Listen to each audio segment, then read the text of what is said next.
పంతు దెబ్బ ఎలా ఉంది? పంతు దెబ్బ ఎలా ఉంది? పంతు దెబ్బ ఎలా ఉంది? దెబ్బ భలేగా ఉందన్నా. దెబ్బ భలేగా ఉందన్నా.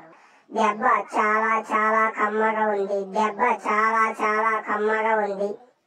యాపిల్ పండుల భలేగా రుచిగా ఉంది. దెబ్బ యాపిల్ పండుల భలే రుచిగా ఉంది. మామిడి పండుల దెబ్బ తీయగా ఉంది. మామిడి పండుల దెబ్బ తీయగా ఉందనా. పంతు కుళ్ళిపోయిన కుళ్ళు జోకులు ఆపేసి, పంతు కుళ్ళిపోయిన కామెడీ ఆపేసి, కుళ్ళిపోయిన పంచు డైలాగ్ ఆపేసి దెబ్బ ఎలా ఉందో చెప్పు. దెబ్బ ఎలా ఉందో చెప్పు. కుళ్ళిపోయిన కుళ్ళు జోక్స్ మాత్రం వేయద్దు. దెబ్బ తగిలిన తర్వాత నొప్పి లేకుండా ఎలా ఉంటుంది? దెబ్బ తగిలిన తర్వాత నొప్పి లేకుండా ఎలా ఉంటుంది? నువ్వే చెప్పు గిల్లన్న.